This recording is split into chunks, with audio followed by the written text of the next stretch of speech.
Study Session 11. African Religion and God Belief.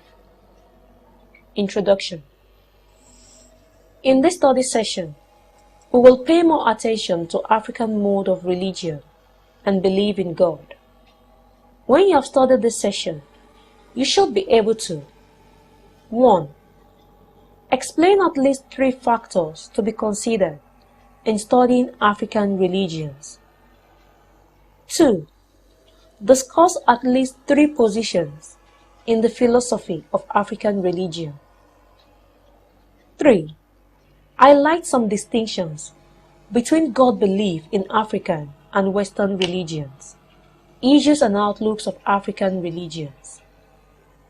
There are several factors to consider in an effort to study and understand African religion, its beliefs and practices. They include the following: African religions as non-scriptural religions. The societies in which these religions are found are pre-literate societies. Thus, there are no documentary sources handed down by tradition as authentic sources of their religious beliefs. So what we know about the origins of most African religions came down to us through oral tradition or is passed down from generation to generation through words of mouth. There are about 1,000 different African people or tribes, each with its own religious systems. This increases the difficulties of trying to understand African religion. This means that it is not really correct to talk about an African traditional religion, but then most of them have similar practices. African religions are part and parcel of the whole fabric of African cultural life.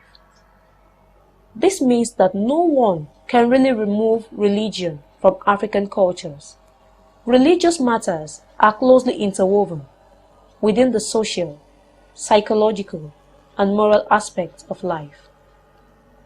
It is not easy to translate African concepts into Western concepts. This means that it won't be easy to translate the concepts found in African religion into Western languages. Concepts like God, soul, sacrifices, taboos, man, prayers, etc. do not have exactly the same meaning in Western religions as they are understood in African religions. Therefore, there is the problem of accurately translating African religious concepts into Western languages without the loss of meanings. The philosophy of African religion. Philosophy of African religion has to do with the disputes concerning the nature of traditional African religion, their variety and description.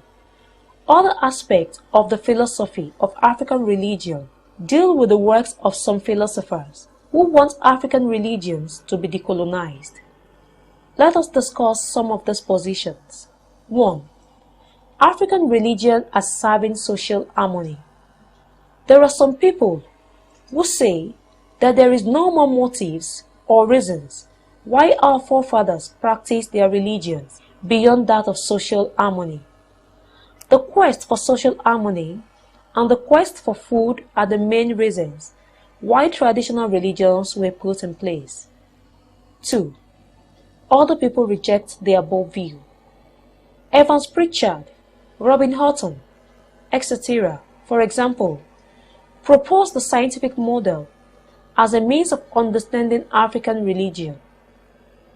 Traditional religion, says Houghton, is an attempt by traditional people to define the ultimate grounds of all existence.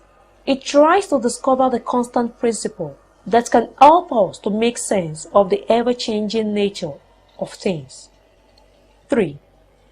There are those who believe that the best way to understand African religion is to reduce the concepts in African religions into their equivalents in Western religions.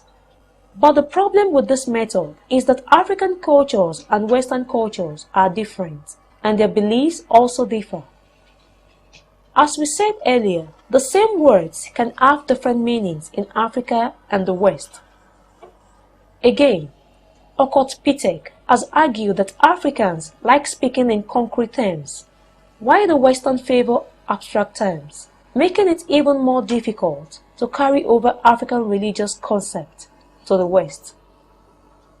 However, as Metu correctly observes, Africans are quite capable of forming abstract terms, even more so as abstract concepts can be expressed in concrete terms. 4. Buredo claims that there is a need to decolonize African religions. This can be done by Africans, who must be the ones to write about their own religions, and not Western scholars. God belief in Africa ontology. Apart from what you already know about Africans' belief in God from our last lecture, there are a few additional points to note. 1. Unlike in Western societies, traditional Africans did not quarrel about whether or not God or the supreme deity existed. How could they? God was always with them in everything. 2. In some African conceptions of God, like the Yoruba, Olodumare, he is not considered as all-powerful. After all, people are actually allowed to choose their destiny when coming into the world. This is done in the presence of Olodumare, who now seals the chosen destiny to ensure that the person fulfills it in life. But then, the Yoruba believe that one's destiny that has been sealed by God could be altered in life, which is powerful medicine men and the person's character can all change the God-sealed destiny. If this be the case, then the Yoruba could not hold that God is all-powerful. Study session summary. In this study session, we noted that the factors required in studying African religions. African religions are not scriptural religions and are not documented. We also explored that the philosophy of African religion has to do with the disagreement concerning the nature of African religions and the need to decolonize their concepts. In Africa, the question about whether God exists or not is not raised, and unlike in Western religions, God is not conceived as all-powerful in some African religions. End of study session 11. Thank you for listening.